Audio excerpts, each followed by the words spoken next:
A obtenção e a transformação de energia dos seres vivos envolvem diferentes processos. Sobre essa questão, analise as afirmativas abaixo. Vamos analisar cada uma separadamente. A fermentação é um processo de obtenção de energia que não necessita do oxigênio, porém é menos eficiente em termos de energia que a respiração aeróbica, gerando apenas 2 moléculas de ATP por molécula de glicose. Vamos lembrar que a fermentação é um conjunto de reações químicas controladas enzimaticamente, em que uma molécula orgânica, no caso a glicose, é degradada em compostos mais simples, liberando energia, porém essa glicose não é decomposta por completo. É um processo anaeróbio, ou seja, ocorre na ausência de oxigênio, realizado por micro-organismos, tais como bactérias e fungos. A fermentação apresenta 2 etapas, a glicólise e a redução do piruvato. Vejamos o esquema. A glicose, por meio de várias reações químicas, é transformada em 2 moléculas de ácido pirúvico, que também é conhecido como piruvato. Nessa transformação é gerado 4 ATPs, que é a nossa molécula energética na biologia, adenosina trifosfato, e 4 NADH2. O NAD é o nosso transportador de hidrogênio. A gente fala também de transportadores de elétrons. NAD significa nicotinamida adenina dinucleotídeo. Os hidrogênios liberados são recolhidos pelo composto proveniente da própria degradação da glicose, ou seja, pelo piruvato ou ácido pirúvico. Assim, falamos que o aceptor final de elétrons na fermentação é o ácido pirúvico, que vai gerar um outro produto, que é o produto final, que pode ser o etanol, no caso de fermentação alcoólica, o ácido acético, no caso da fermentação acética, ou o ácido lático, no caso da fermentação lática. Existem outros produtos, ou melhor, outros tipos de fermentação que aqui não foram mencionados. Então, ficamos com um saldo de 2 ATPs, uma vez que foram necessários 2 ATPs para dar início à cascata de reações químicas.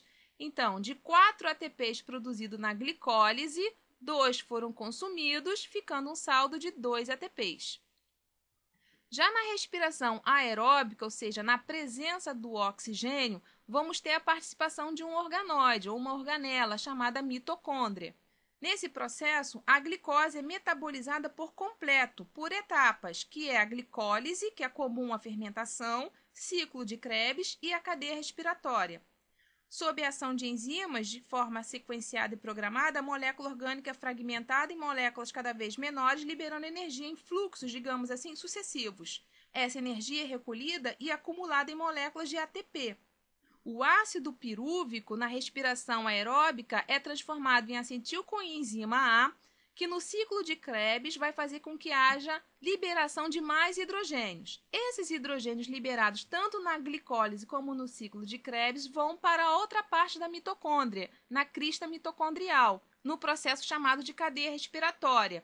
Lá ocorre a fosforilação oxidativa.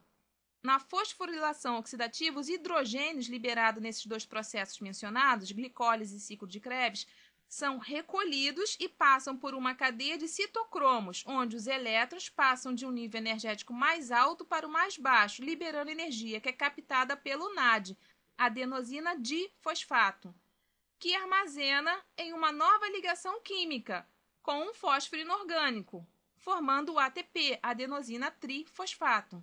Essa passagem descrita é a fosforilação oxidativa. Então, ficamos na respiração aeróbica. Ciclo de Krebs, vamos ter 6 NADH2, que vão originar 18 ATPs, 2 FADH2, que vão originar 4 ATPs, e 2 GTPs, que vão dar origem a 2 ATPs. GTP é uma outra molécula transportadora de hidrogênios, é a guanosina trifosfato.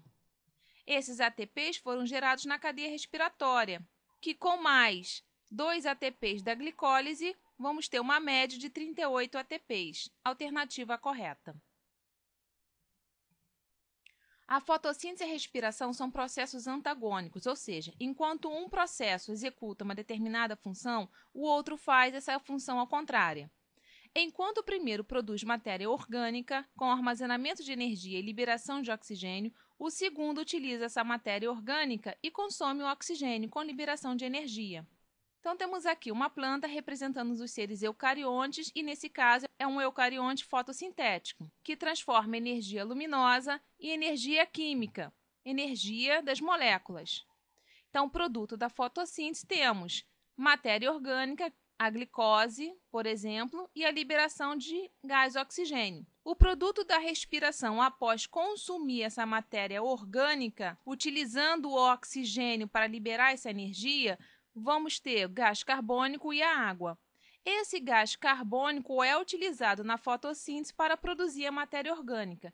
Assim, temos um ciclo de dois processos antagônicos. Enquanto a fotossíntese produz a matéria orgânica que tem a energia, a respiração tira a energia dessa matéria orgânica, liberando o gás carbônico necessário para a construção desta matéria orgânica.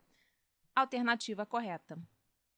Na clorofila isolada, os elétrons continuam a absorver fótons de luz e, por isso, ela continua a ser eficiente no processo de armazenamento de energia. Temos aqui um esquema de um átomo. No centro temos o núcleo e, ao redor desse núcleo, os elétrons, em seus orbitais. Então, essas circunferências representam os orbitais e essa bolinha em azul um elétron. Quando um fóton é absorvido pela molécula, ou seja, a energia é absorvida pela molécula, um elétron torna-se suficientemente energético para passar para um orbital mais externo.